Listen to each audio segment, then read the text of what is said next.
Bismillahirrahmanirrahim. Assalamualaikum warahmatullahi wabarakatuh. Para pemirsa di rumah dan di mana saja berada, baik di Tangsel, di Banten maupun di tanah air di Republik Indonesia, kembali berjumpa dengan saya Uten Sutendi dan Pak Soleh Asnawi dalam acara Kick Tangsel. Kali ini sesuatu yang agak berbeda ini ya. Aura kita di ruangan ini luar biasa karena kehadiran seorang tamu yang tidak asing lagi bagi kawan-kawan di tanah air, adalah Lord Rangga. Beliau menyebut dirinya dan dikenal oleh banyak orang sebagai pemangku bumi dan pemimpin tatanan dunia baru. Dahsyat sekali ya. Nah, hari ini kita akan coba berbicara banyak hal tentang beliau. Kalau teman-teman di tanah air tentu sudah banyak mengetahui pemikiran-pemikiran beliau, gagasan beliau tentang bagaimana dia bisa bisa menyelesaikan perang dunia ketiga, bisa berbicara dan komunikasi dengan dengan pemerintah di Amerika Serikat dan seterusnya. Nanti akan kita cek bagaimana beliau melakukan itu semua gitu. Kira-kira gitu Pak Haji ya. Oh iya. Nah. Oke, saya kira bagus Pak. Ya. Senang sekali itu. Ya. Terima kasih Prof ya. Lanjut. Dan terima kasih Pak Haji Asmawi ya, bosku saat ini. Saudara, sebetulnya saya bukan sekali ini berjumpa dengan beliau ya. Saya pertama kali jumpa dalam sebuah acara dengan Pak Wali Kota. Dan kemudian setelah itu saya banyak ngobrol di chatting nih. Salah satu yang saya obrolin begini. Saya bilang sama Lord, yang you katakan itu sebetulnya benar. Saya sudah baca dan itu ada di dalam beberapa buku bestseller, kayak dalam buku The Lost Atlantis misalnya karangan Aryo Santos, bahwa dulu dunia ini adalah hanya satu daratan yaitu Atlantis gitu kan. Kemudian ada lagi satu buku yang juga tak kalah pentingnya yang dikarang oleh Stephen Eden and the Ace itu ya. Nanti saya cek nama pengarangnya itu, Eden the Ace, itu satu buku yang luar biasa, diterjemahkan di dalam berbagai bahasa di dunia, juga menceritakan tentang The Empire itu gitu, kekuatan Sundaland waktu itu. Nah, tapi hari ini saya ingin lebih jauh tanya Lord itu, nanti Pak Soleh akan sambung ya, itu ceritanya bagaimana Lord ini bisa mendeklar dirinya gitu sebagai Lord dan sebagai pemangku bumi. Ini dahsyat ini jabatannya bukan main-main nih Lord. Bagaimana Anda bisa mengklaim diri Anda seperti itu? Yes. Ya, terima kasih Pak Prof ya. Dan Pak Haji Jangan Asmawi. bilang Ya. Prof lah, saya bukan siapa-siapa Prof. Sorry Lord. Oke. Jadi beliau kalau di Banten lebih ini ke AA Uten ya. Dan sekarang masih pantas lah ya, masih sangat muda. Dengan kondisi ini dan Pak Haji, Lord mengawali pada proses keberadaannya sebenarnya tinggal meneruskan ya. Lord meneruskan pada proses dari dinasti. Nah, dari dinasti ke dinasti itu tidak pernah putus. Itu yang dikatakan singgungan pada proses keberadaan Sundaland. Itulah yang dimaksud oleh profesor tadi adalah Atlantis. Ya, Sundaland. Maka jauh dari proses keberadaan sebelum Hijriyah ya, kita kenal dengan adanya Sunda Day, disebutnya hari besar, hari matahari. Cuman kalau orang di luar sana dipanggil dalam proses namanya Sun, kalau di sini orang lidah kita ya Sunda.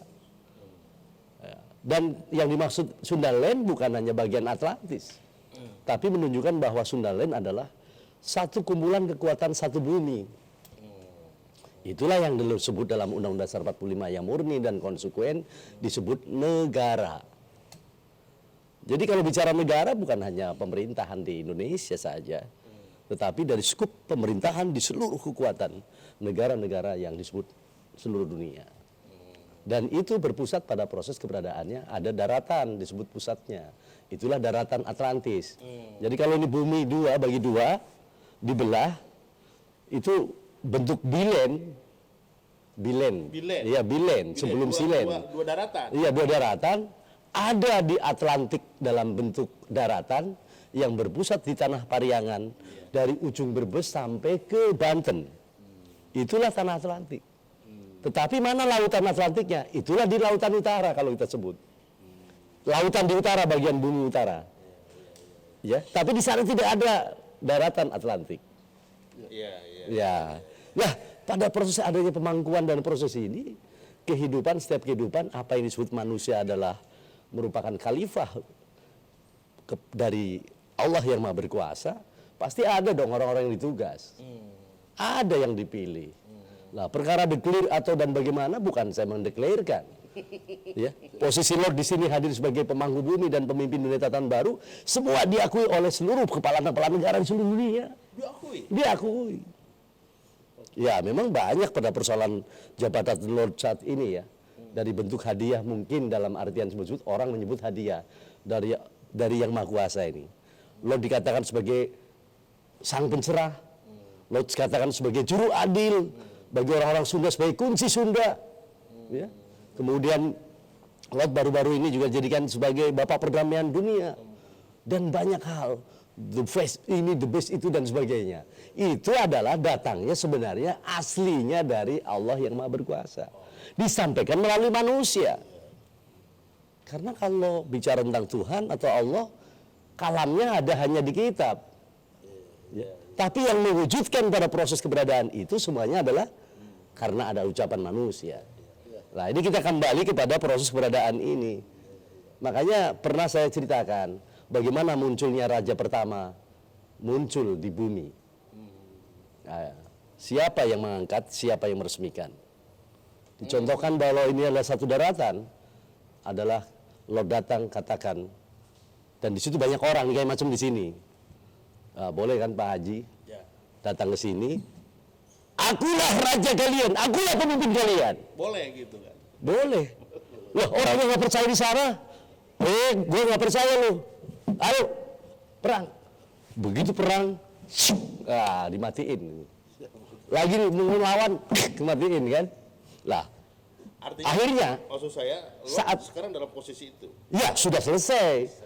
Karena semuanya akhirnya tadi yang sisa yang nggak mati, yang melawan mengatakan hidup rajaku, hidup rajaku. Itulah Tuhan saat itu yang Maha Berkuasa mengesahkan. Nah, itu cerita raja pertama. Ya. Saya kira Pak Uten, kalau saya lihat, memang udah beberapa kali ini cerita terekspos ya, dari Lord sendiri. Saya ada satu hal yang penasaran, Lord. Ini sebetulnya Lord ini berasal dari mana? Latar belakang ya? Latar belakangnya ya, basicnya. Kalau memang dulu pernah terpelajar atau pernah belajar tentang kerajaan, tentang sejarah, tentang histori ini, di mana belajarnya? Iya. Dan Itu menarik. Kalaupun barangkali hanya sebagai insting ya, Wangsit atau ilham, inspirasi. Jadi yang ingin saya tanyakan ini sebetulnya cerita-cerita ini yang Lord gambarkan begitu menyenangkan ya kalau mendengar itu. Dari mana sih? Saya penasaran dari mana. Apakah memang dari dulu orang tua kita menceritakan begini-begini loh, atau kita belajar, atau pada suatu saat dapat wangsit. Nah, itu loh. Kalau Lord Rangga lahir di Brebes ya. Ayahanda saya adalah Kanjeng Senopati Agung Hadagung Negara. Ya. RMH. RMH itu sana itu singkatan dari Raden Ranggajati Mustafa Sarif Hidayatullah Sunan Gunung Jati Siliwangi. Jadi ke-11 ke atas itulah ketemu Romo Sarif Hidayatullah Sunan Jati. Makanya dengan hubungan Banten bagi Lord di sana ada saudara dari abah saya itu Raden Ranggajati adalah paman Hasanuddin. Ranggajati. Iya, Abah Ranggajati itu anak pertama dari Romo Sarif Hidayatullah Sunan Jati. Lah, Romo kan punya istri 5, tapi tidak pernah mendua. Lah, di antara dari Mama Pakungwati kemudian wafat, Romo Sarif Hidayatullah Sunan Jati kemudian menikah dengan Ratu Kuning, itu buyut saya dari Kuningan, Ratu Kuning yang sekarang menjadi adipatian, dalam artian berarti ratunya Kuningan. Nah, itu lahirlah abah saya itu pertama Raden Ranggajati. Nah, itulah turun-temurunnya ini. Sampai ke Lord ke-11. Jadi ada terah memang ya dengan raja-raja dan leluhur-leluhur. Iya, dan Lord mengenal betul siapa Itu ada tertulis loh. Ada tertulis. Datanya ada semua silsilahnya. Sampai ilmunya. Kalau keturunannya pasti menurunin atas ilmunya. Dan juga itu bisa dites bahasanya. Jadi DNA-nya ada, iyalah. Ya tulisannya juga ada, ilmunya juga mewarisi. Nah, itu loh yang kemarin sempat kita diskusikan ya, Pak Lord, itu apa yang disampaikan Yu benar. Karena ada dalam buku saya bilang tadi, ada buku Aryo Santos atau Stephen Oppenheimer ya. Tetapi yang Yu sampaikan itu, yang Lord sampaikan terkesan kurang literasi, kurang sistematis gitu ya, kurang konseptual, sehingga orang menganggapnya itu halu. Iya, itulah makanya. Jadi dan Lord dalam menyampaikan sisi kita ini kan generasi bangsa. Yang pertama adalah punya tugas bahwa mencari kebenaran. Kemudian yang kedua adalah menyampaikan kebenaran.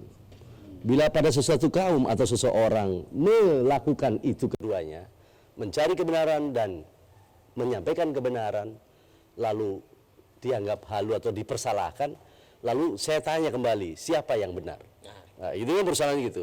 Lah, literasi tadi adalah justru seperti kayak misalkan dengan dari AA UTEN ya, merespon dalam bentuk literasi, sebenarnya itu tugas-tugas para profesor, ya para sejarawan. Artinya bagi tugas dengan kondisi saling menguatkan di sana. Karena setiap sejarah yang ditulis, di sana ada sejarah yang hilang, ada sejarah yang sengaja dihilangkan, ada sejarah yang sengaja dibelokkan, ada sejarah yang dilakukan dengan sisi karena kemenangan. Contoh sejarah Banten, literasi tadi bisa berangkat dari mana? Bukan dari wangsit, ya, bukan dari wangsit. Misalkan karena sekalipun lo tukang tapa ya, dulu saat muda. Oh, pernah tapa, sering tapa. Saya tapa dengan guru lahir saya ada di Banten itu. Enggak, tapa di mana aja? Hampir keliling seluruh Pulau Jawa dan Pulau Sumatera dan beberapa pulau lain. Melaksanakan kodrat alam. Oke, tapa itu di dalam gua, di sebuah masjid, di kuburan atau di apa? Bisa di gua, bisa ada di makam, bisa ada di masjid, bisa ada dalam ruangan. Karena Lord selama perjalanan 23 tahun saja itu dalam bentuk nilai tirakatnya.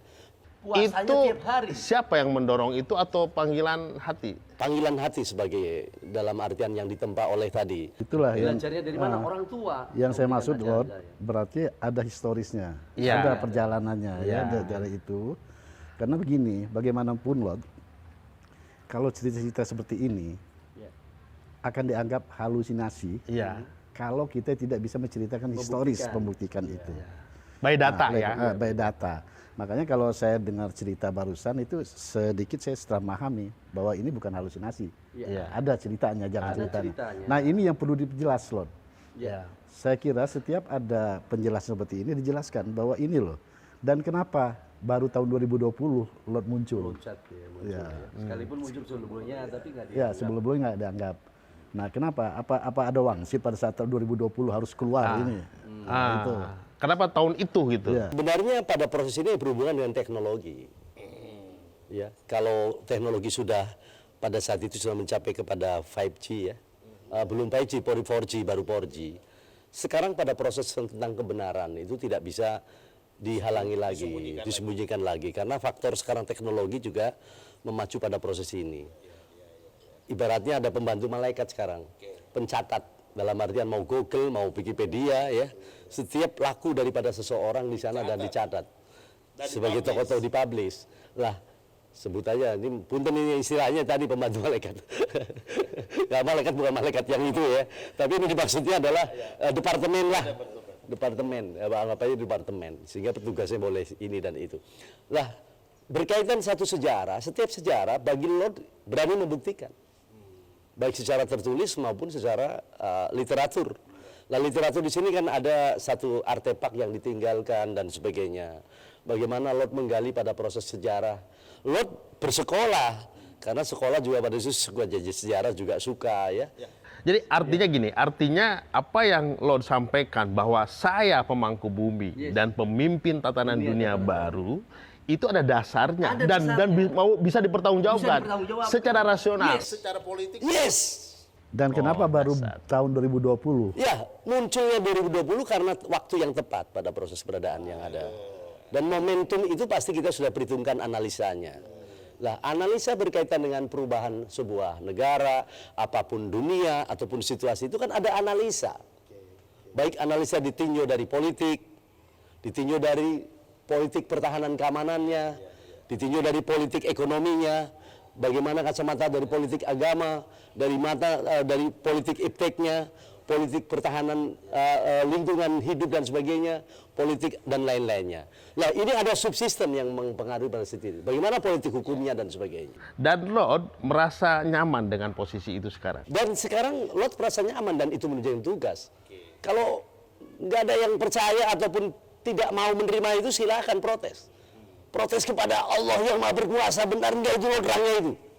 Meskipun pemerintah Ya, mau pemerintah, mau siapapun itu kan ada manusianya. atau dalam quote and quote memusuhinya, Ya, saya kira selama ini tidak pernah ada yang memusuhi ya.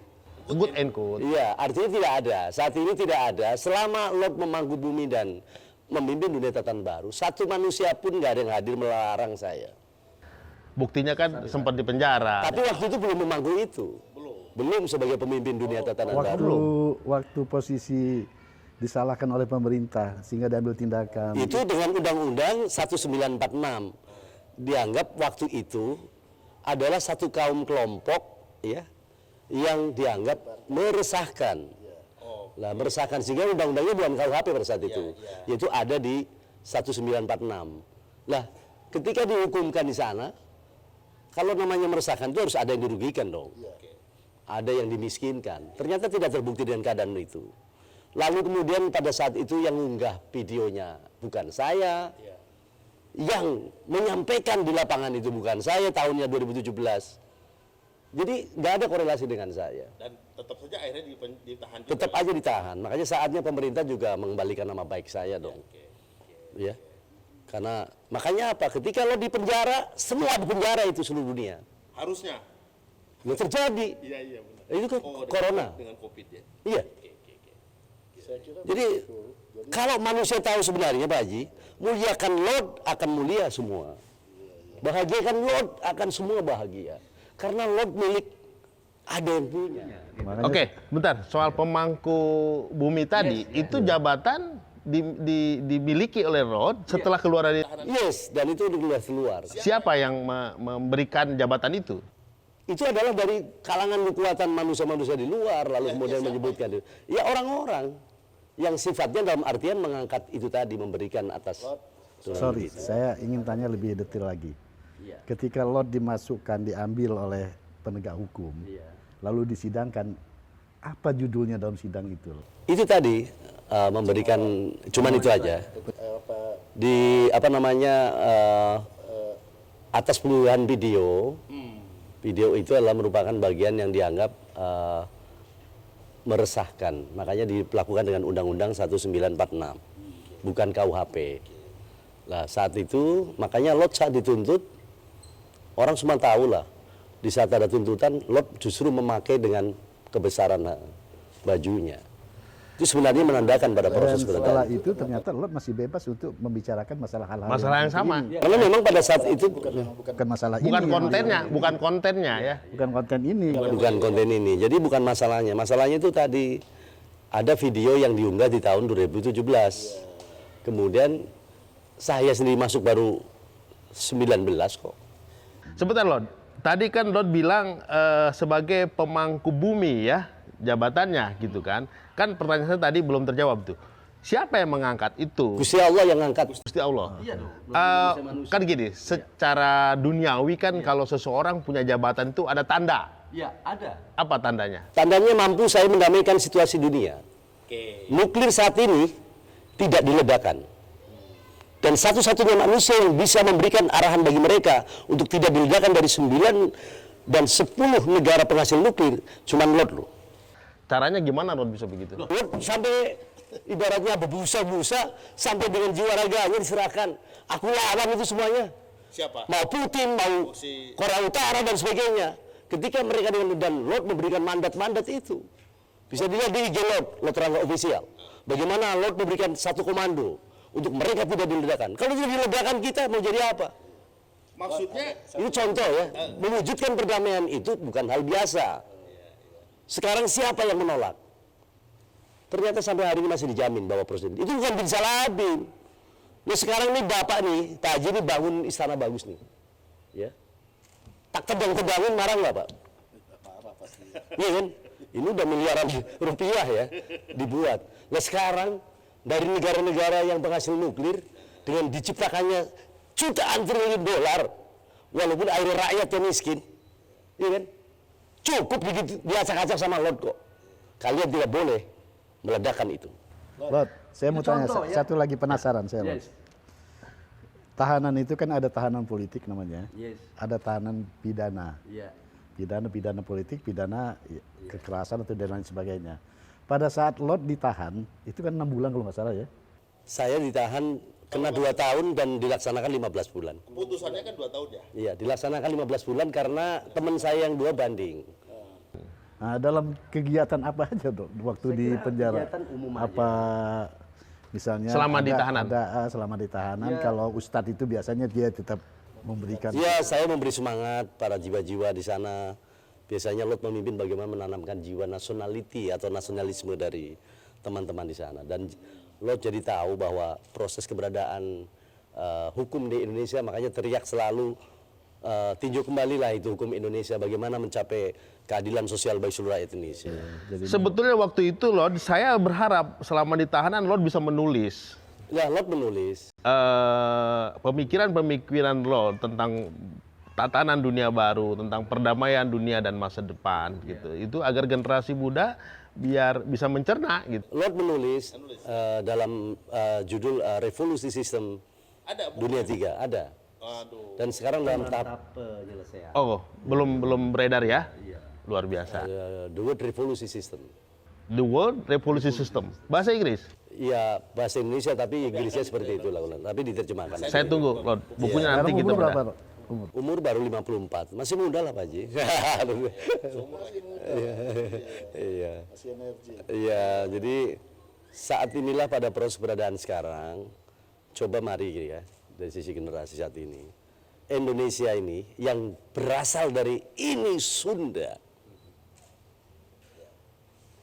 Mungkin pertama kali juga bahwa Lot tidak selalu tunduk dengan proses keberadaan sejarah begitu saja. Ketika nama Indonesia ditulis oleh orang Jerman katanya, sehingga diberikan nama Indonesia, lo tolak. Emangnya ada orang pinter di Indonesia? Dianggap goblok semua. Lot sekarang tuh jawab Harusnya bahwa ini Indonesia itu dari kata ini Sunda, punya ulama, dan itu tidak kurang dan lebih. Tanahnya itu dari Sunda Land yang dibagikan pada proses Sunda Besar dan Sunda Kecil. Ini Sunda.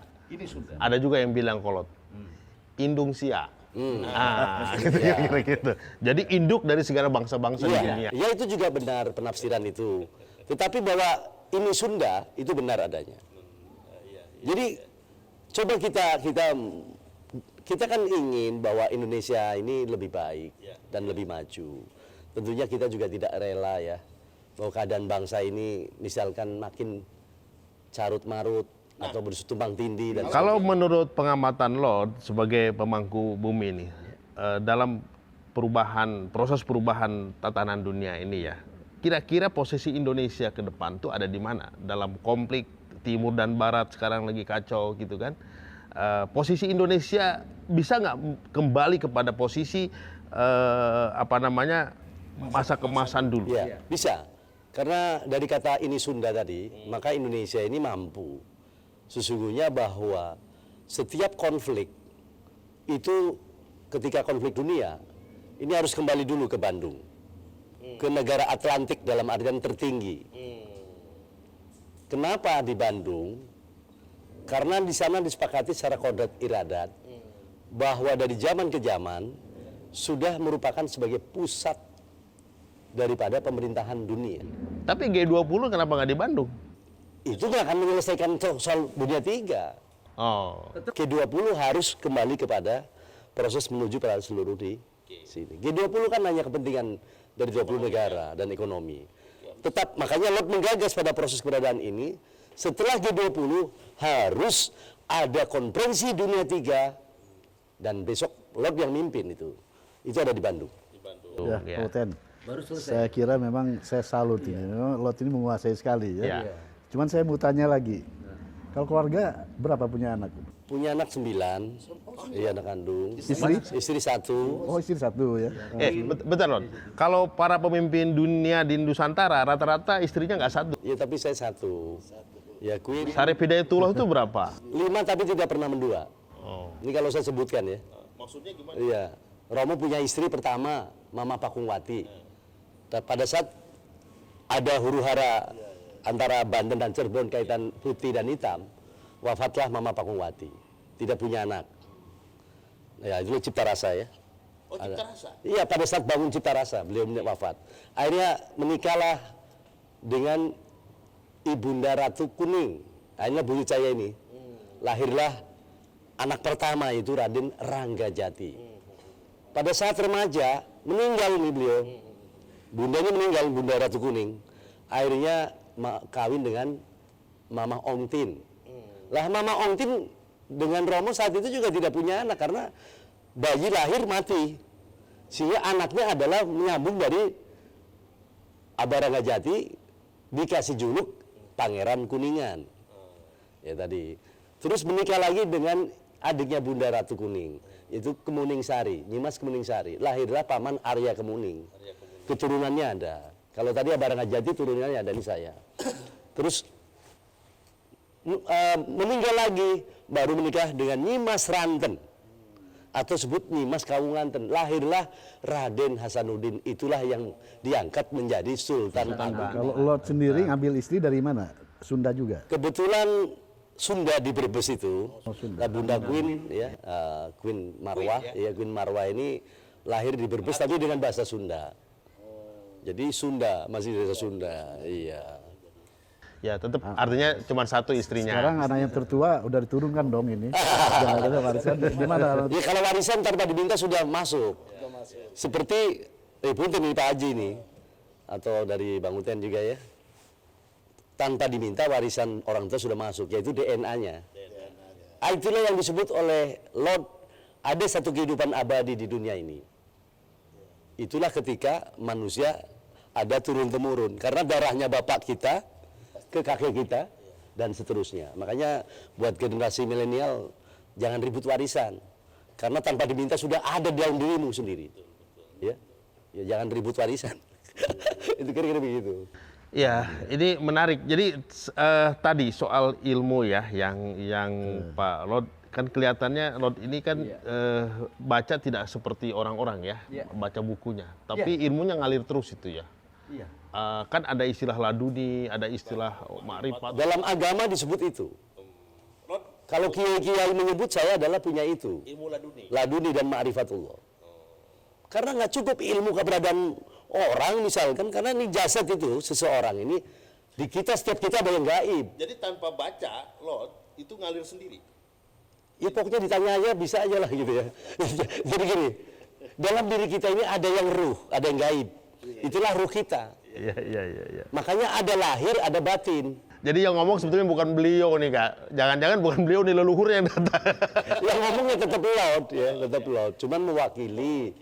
Kalau ilmu-ilmu leluhur juga itu kan banyak ya. Dan itu patut kita juga kita teraih. Karena setiap kehidupan manusia hanya satu yang ditinggalkan. Tetap pasti adalah perbuatan dan sebagainya. Oke, sambil minum, Lot. Sambil minum, Lot, ya. Oh ini minuman oke punya? Iya. Iya. Sambil di ini Awak dong. muda. Iya. Kalau muda nama istri, Lot. Iya, dan cantik sekali namanya ya. Ya, memberi kemudahan selalu. Ini menjadi minuman Lord ya. Airnya enak banget. Airnya enak banget. Airnya enak banget. Saya pagi tadi kan share ke Lord ya, menulis tentang bagaimana Indonesia akan bisa jaya dan kaya kalau Iya. kita masih berkejar-kejaran atau memegang uang orang. Oh iya. Bukan rupiah, Oke. tapi dolar dan lain. Siap. Lalu juga pakai baju kebudayaan orang lain. Iya. Padahal kita punya sejarah budaya adat dan kuat sekali. Oke. Bicara uang. Ya, bicara uang, kita kenal sejarah dengan Banten, di mana pada proses cetakan uang pertama sebelum ada dolar dulu, itu ada koin emas yang dicetak di Kerajaan Banten. Dan Banten memang itulah. Dan itu salah satunya. Iya. Kemudian perjalanan di dalam proses adanya cetak uang itu kan tidak semua asal cetak.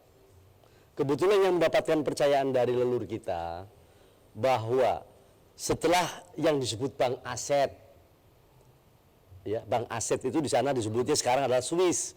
Swiss itu dulu bukan negara. Itu adalah kesepakatan Bandung yang menetapkan supaya pembayarannya dekat di sana. Di Swiss. Di Swiss, makanya dalam jumlah kekuatan itu Swiss sendiri berangkat dari kata Surawisesa Siliwangi. Itu adalah bank aset emas. Jadi Ya. Kasnya. Jadi cetak uang boleh. Swiss Surawisesa Siliwangi. Yes. Ya, itu adalah dasar cetak uang yang bisa diakomodir, tapi Swiss juga tidak boleh mencetak uang sendiri. Sehingga siapa yang ditunjuk? Dalam skup UN lalu memberikan ada disebut Federal Reserve. Itu adalah ukuran emas berapa kilo emas yang mau dicetak menjadi nilai standar dolar Amerika. Kenapa semuanya harus pakai dolar Amerika? Karena perjanjian. Oke? Karena perjanjian. Antara kesepakatan dari kesepakatan Bandung dan seluruh pemimpin negara. Dunia. Bandung saat itu kesempatannya. Nah, lalu kemudian makanya World Bank beristilah Pertanyaan kenapa harus dolar? Dolar, ya itu adalah pemilihan dalam proses setelah kesepakatan dari Bandung yang dilansir dengan sejarah Amerika dikemerdekakan dengan pada proses hak de jure-nya adalah Banten. Maka BCA itu adalah dengan kesepakatan nilai dolar, bukan rupiah. Itulah karena kemerdekaannya adalah lebih dulu. Lalu Dengan kata lain, aset-aset dunia yang ada di dunia ini, Iya. kita punya punya akses ya, bukan punya akses, punya aset gitu. Iya. Aset kita. Bukan akses tapi aset. Aset kita. Aset dimaksud adalah emas. Makanya ada kata diolah sama orang bangsa kita disebut adalah merdeka. Lah merdeka itu ada artinya, Pak Haji. Lot, ini kan kita cerita Banten. Sementara kita di Indonesia ini daerah-daerah lain kan banyak. Sumatera, udah itu, dan lain-lainnya. Itu posisi daerah-daerah lain itu seperti apa itu? Begini, semua keturunan daripada proses perjalanan raja-raja di dunia adalah dari Pulau Jawa. Dan ketuaan pada proses disebut suku Pasundan, nah, itu adalah tertua. Suku Pasundan. Makanya dalam lahir RIS namanya Republik Pasundan.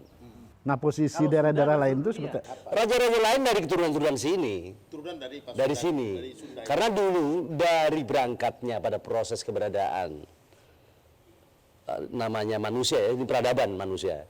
Berangkat dari Purbagaluh yang akhirnya melahirkan, Purbagaluh ada di Brebes malah. Melahirkan Galuh Timur dan Barat.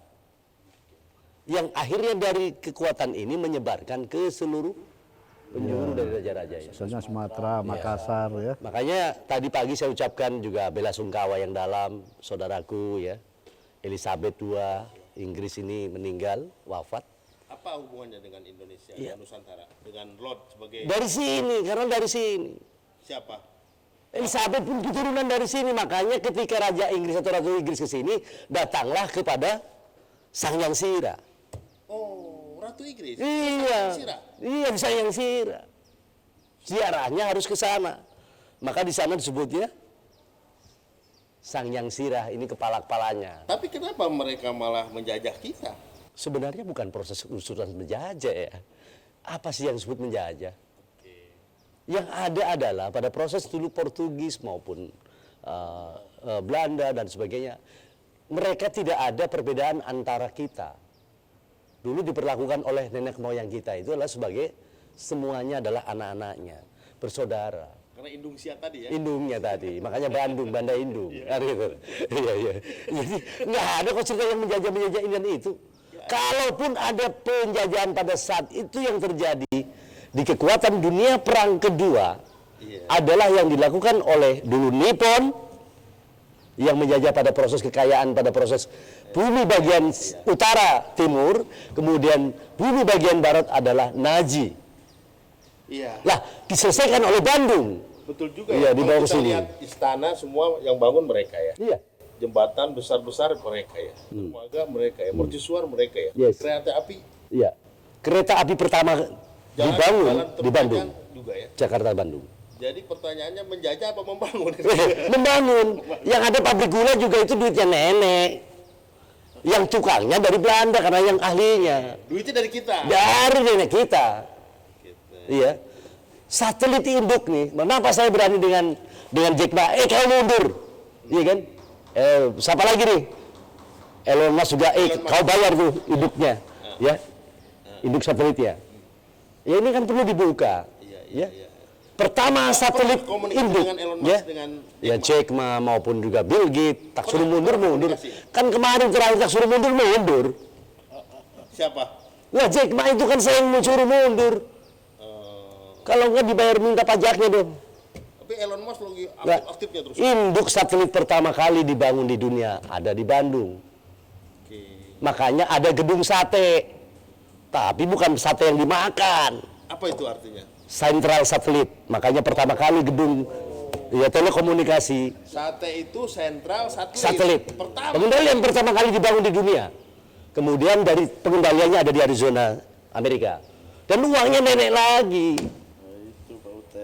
Ngeri. Iya. Luar biasa. Lah, ini. itu tadi kereta api dibangun. Ya pertama kali Jakarta Bandung Di dunia. di dunia. Lah, terus apa lagi? Iya kan? Kalau cerita saya Bank Dunia dibangun di sana, orang marah lagi. Kenapa sih kok nggak mau diakui? Orang ada artefaknya kok. Di mana? Ya di Bandung. Bicara tentang PBB hak. Dunia itu ada Iya, artefaknya di iya artefaknya ada. PBB pun di sana. Juga saya dimarahin lagi ya. Padahal kan ada setiap seperti UN PBB dibangun. Itu kan sistem pemerintahan. Dengan de jure-nya adalah dengan tanah Bandung yang dibelah oleh kereta api. Ada dasar-dasarnya kok semuanya. Jadi kalau cerita Bandung ini, sekalipun masuk kepada wilayah NKRI saat ini, adalah tetapi fungsi sebagai pusat pemerintahan, dunia sebagai penyelesaian atas konflik dunia. Cuman Nah, mungkin belakangan ini setelah pasca perang ya, Iya. tidak terdata ya, tercatat secara konektif. ya, karena lebih orang mungkin membaca kepada dari sejarah yang lain. Tapi kalau mau menggali pada proses keberadaan yang jujur, ya kita mau buka-bukaan, hayu kan gitu. Lah makanya dengan proses keberadaan apa yang dimaksud? Contoh sekarang yang lagi rame nih, antara Rusia Ukraina. Kenapa lo berani ke Putin? Berani kepada mereka untuk tidak melakukan perang? Lord pernah komunikasi dengan Putin. Selalu dari tahun 2013 saya komunikasi. Apa yang pernah Lord katakan ke Putin? Ya terakhir kan kita melarang untuk perang, dan terakhir dia memburu dengan keberadaan nafsu dia harus meledakkan nuklir dan sebagainya. Lu peringatkan kok, baik secara tertulis. Jokowi datang ke sana atau setelah? Sebelum Jokowi pun saya kasih surat untuk menyelesaikan berkaitan soal urusan Rusia bulan Maret. Dan akhirnya tidak dipencet ke knop nuklir ya? Ya tidak kalau dilakukan. Iya. Belum dilakukan pun saya bilang saya tuduh sebagai penjahat perang kok. Berarti Pak Jokowi kalah langkah cepat dong sama... Bukan kalah dapat, memang tugasnya seperti itu. tugasnya. Iya, jadi misalnya dengan keadaan begitu, kenapa Rusia itu? Ingat itu kemarin Prof ya, USSR, mandat mana bisa mendirikan USSR? Dulu United Socialist Rusia, ya, tingkat Soviet dari 15 negara. Mandat dari mana itu? Itulah saya berikan Bandung. Dan Bung Karno yang memberikan itu. Sekarang perjanjiannya habis. Ketika habisnya itu perjanjian, maka bubarlah USSR. Sehingga kembali kepada negara masing-masing. Putin tidak bisa mengambil kepada Ukraina. Misalnya seperti itu. Masing-masing berdiri. Karena syarat perang juga harus ada punya tanah. Nah, saya tahu Putin siapapun mereka nggak punya tanah. Semua negara-negara di luar itu dasar tanah dari 17.000 pulau didasarkan atas dasar kemerdekaan mereka. Termasuk Malaysia. Elizabeth tutup usia kemarin ada udah ngucapin selamat. Iya sudah, dan sekarang beritanya juga media juga saya Makanya tadi ucapkan saya bilang langsung. saya bilang sama Pak Uten itu agak keterlambatan lot ini barangkali masih belasungkawa kepada itu kan benar kan? Malah beritanya hari ini pun media memberitakan saya memberikan apa namanya bela sungkawa.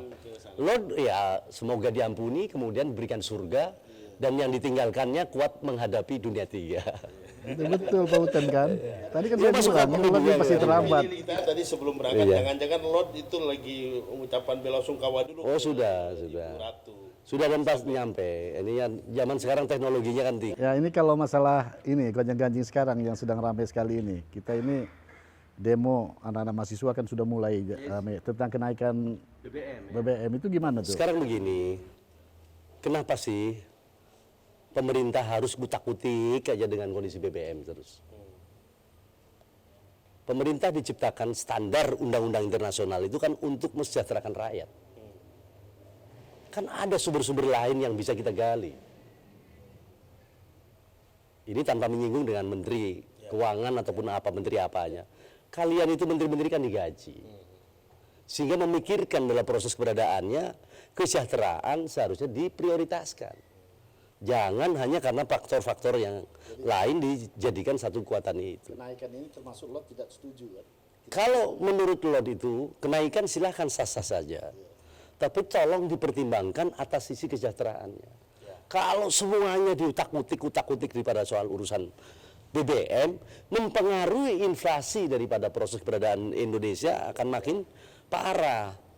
Sehingga ditinjau kembali. Harusnya diimbangi dengan pembenahan yang lain. Artinya gini, tidak mesti harus ngutak-ngutik terus itu.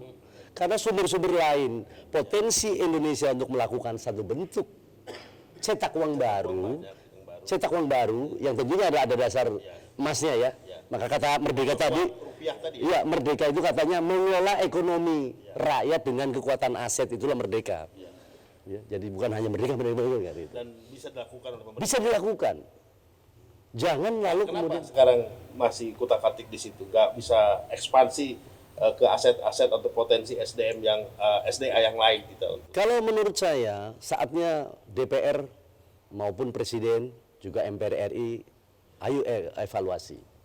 Yang pokok sekarang ini sejak Undang-Undang Dasar 1945 yang murni dan konsekuen di amandemen, itulah yang menyebabkan faktor utama penyakit negeri ini menjadi tumpang tindih. Maka harus ditinjau kembali bahwa proses keberadaan ordenya, reformasi perlu ditinjau kembali. Apakah masih diteruskan? Apakah harus sampai hari ini? Memang waktu itu Iya. masih tanpa konsep kan? Ya, itulah menyebabkan pada proses keberadaan. Yang ironis sekali, yang sangat miris sekali, keberadaan NKRI saat ini tiada tuannya. Kenapa saya sebut ada tiada tuannya? Majelis Permusyawaratan Rakyat Republik Indonesia yang sebagai kekuatan kerajaannya Indonesia memiliki atas kedaulatan penuh sebagai lembaga tertinggi negara. Tidak ada sekarang adanya lembaga tinggi negara. Kalau lembaga tinggi negara, apakah peraturannya, ketetapannya itu bisa dipakai dengan ketetapan-ketetapan yang lalu? Harusnya batal demi hukum. Itu seharusnya juga profesor-profesor ahli tata negara ngaca di situ. Jadi tidak ada tuannya sekarang. Nggak ada tuannya. Sehingga orang semua bisa bicara apa saja, ngomong apa saja. Nggak ada ukuran barometer. Dulu ada undang-undang yang disebut Dasar 1945, ada GBHN. Ya, mau bangun apa ada ukurannya. Ingin itu kita kembali ke sana. Harus kembali kepada gerbong dari proses Undang-Undang Dasar 1945 yang murni dan konsekuen, dan Pancasila yang murni dan konsekuen, itu harus kembali gitu. Nah, Lah bagaimana untuk kembali? yang sekarang yang lihat dari perjuangan Lord dengan Iya. pemikiran-pemikiran besar tadi, sudah sampai mana tingkat landingnya ya? Ya, saat ini Lord telah pimpin dari tahun 2006 ya, mengalih pada proses keberadaan Lord memperjuangkan bagaimana Indonesia kembali ke Undang-Undang 45, bukan hanya saat ini saja. Lord memimpin untuk menyambungkan lidahnya Bung Karno. Lord memimpin di gerbong ya, kembali Undang-Undang Dasar 1945 yang murni dan konsekuen, dengan Pancasila yang murni dan konsekuen itu. Jadi Menurut Lord, apa yang ke depan yang membuat negara ini akan bisa kuat? Pemimpin seperti apa? peninjauan kembali pertama. Kalau soal pemimpin bagaimana bajunya, yaitu sistemnya. Kalau pemimpin sama aja anak-anak kok. Kalau anak-anak kita dipakai tentara pasti jalannya begini. Dipakein pakaian Pak Haji, ya pasti begini. Jadi Iya kan? sistemnya, ya. Sistemnya yang harus dibangun kembali. Lah sistem yang ada saat ini adalah dibangun kembali sejak lahirnya Undang-Undang 1945 yang murni dan konsekuen sebagai atas dasar yang telah ditentukan pada saat tanggal 18 Agustus ya, 1945, itu kita kembali. Sehingga bisa ke cita-cita 17 Agustus. Jadi yang murni ke sana. Pada faktornya selama tidak ada pengembalian ke sana, maka MPR RI-nya harus sadari saat ini batal demi hukum. Ketetapan MPR jangan dipakai lagi loh hukum-hukum itu. Ya, secara hukum sebetulnya, Karena ketetapan itu hukum tertinggi. apalagi secara quality ya. Ya, hukum tertingginya di Indonesia adalah ketetapan MPR. Karena MPR juga menetapkan Undang-Undang 1945 dan Pancasila. Dan itu nggak ada. Dan sekarang MPR tertingginya nggak ada. Bagaimana dipakai? Ini sadarlah. Ya. Oke, Lord, kita udah hampir 1 jam ya. Enak sekali ngobrol malam ini. Nggak cukup Oh, waktu iya. nanti. Ya, tapi berharap bahwa Banten, Lord juga mau ketemu dengan bosku Pak Haji Asnawi ya, dan juga tokoh kita budayawan yang keren banget. Ini menginginkan Banten ini menjadi satu kekuatan provinsi terdepan dalam artian untuk melakukan satu bentuk perubahan Indonesia yang lebih baik dan maju. Seperti di masa lalu ya. Iya, Banten makanya dikasih seri A itu artinya Anda di depan. Dan Banten dari dulu barometer. Iya, iya. Seri A Anda ada seri A dan itu berartikan Amerika. Iya. Lah beda kan dengan kondisi ini. Lah orang ramenya dengan Lot ini dari tahun 2006 sudah mulai. aktif. Saya aktif dari tahun 98. Saya aktivis tahun 98. Sehingga melahirkan partai-partai tahun 99. Lord adalah sebagai ketua umum Majelis Partai-Partai Rakyat Indonesia dari 141 partai Oh, politik. terakhir. Mimpi Rod apa ke depan dalam waktu dekat. dekat ini? Dekat Lord memimpin saat ini untuk kembali ke Undang-Undang 45 yang murni dan konsekuen. Dan Lord akan memproklamasikannya dalam bentuk kembali ke Undang-Undang Dasar 1945 yang murni dan konsekuen. Kapan itu proklamasi? Sesegera mungkin, sedang disiapkan. Ya, kemudian dan itu timnya sudah ada ya. Ya, mengajak kepada MPR RI untuk meninjau kembali. Katakanlah kalau tidak bisa referendum, coba MPR berkumpul sebagai rekonsiliasi nasional untuk melakukan sidang istimewa. Perkara nanti Pak Jokowi dipilih lagi silakan. Tetapi adalah tidak Sebelum Pilpres itu akan sebelum Pilpres, sebelum 2024. akan declare itu. Iya. luar biasa. Dan itu Banten harus menjadi barisan terdepan. Banten, karena yang lain politisi yang lain nanti nurut kok. Kita harus ikuti terus nih kalau begini nih. Karena kepalanya adalah Banten. Kalau kepalanya sudah tengok ke sana ya berani ke sana. Kepalanya badep sini ya man. Jadi Banten itu kembali menempatkan diri sebagai leluhur kita ini ya di sana di Prabu Taji Malela ya, yaitu di Sayang Sira. Coba Banten dilakukan satu bentuk sekalipun provinsi yang belum lama, tetapi menjadi sekarang sudah ke jati diri. Banten menjadi kepala ya, jadi kepalanya bangsa ini. Iya, Sangyang Sirah itu tadi. Sehingga menunjukkan peran bahwa Banten menjadi satu kekuatan barisan terdepan baik secara nasionalis maupun urusan dunia, termasuk mencapai bagaimana surga di bumi. Subhanallah. Iya. Baik, Pak Soleh, silakan. Oke. Mungkin ada kata-kata penutup. Iya, saya kira tepat ya. Sebagai sesepuh. Hari ini kita tepat mengundang ini karena memang pengalamannya tadi saya lihat betul-betul, dan itu memang dari 2006 aktif sampai hari ini dari 98. Saya ya. terjun di politik di tahun 98. 2006 itu saya memperjuangkan saat itu mulai 2004 terakhir dengan Cak Ruslan Abdul Ghani. Pada saat itu bagaimana memikirkan ketika waktu itu Mbak Mega dan Mas Amin mengamandemen lalu saya bertolakan dengan. Saya kira Pak Uten cukup bagus. Barangkali ini bisa terekspos sekarang di Indonesia ya. Biar tahu semua secara nasional, dan mudah-mudahan apa yang menjadi cita-cita Lot itu akan terwujud. Terima kasih. Dan Banten sekali lagi ada tokoh-tokoh hebat di sini. Banten saya yakin bisa menjadi kekuatan provinsi terdepan. Ini. Amin, amin. Terima kasih, Lot. Baik para penonton di rumah dan di mana saja di Republik Indonesia, terutama di wilayah Tangsel dan Banten, kita baru saja ngobrol menarik sekali dengan tokoh legendaris, tokoh paling populer, paling unik di Republik ini saat ini menurut saya ya, karena beliau seorang putra dari Sunda yang berumur 54 tahun sudah bukan mendeklar sebetulnya, tapi dia memposisikan dirinya sebagai seorang pemimpin Mangkubumi ya, Mangkubumi dan pemimpin dunia tatanan baru. Semoga yang beliau cita-citakan, yang beliau gambarkan tadi, di mana Indonesia sebagai akar dan ibu dari seluruh bangsa-bangsa di dunia akan kembali jaya dan kaya seperti di masa lalu. Terima kasih kepada para penonton semua, dan akan kita kembali nanti di Kick Tangsel berikutnya. Assalamualaikum warahmatullahi wabarakatuh. Terima kasih.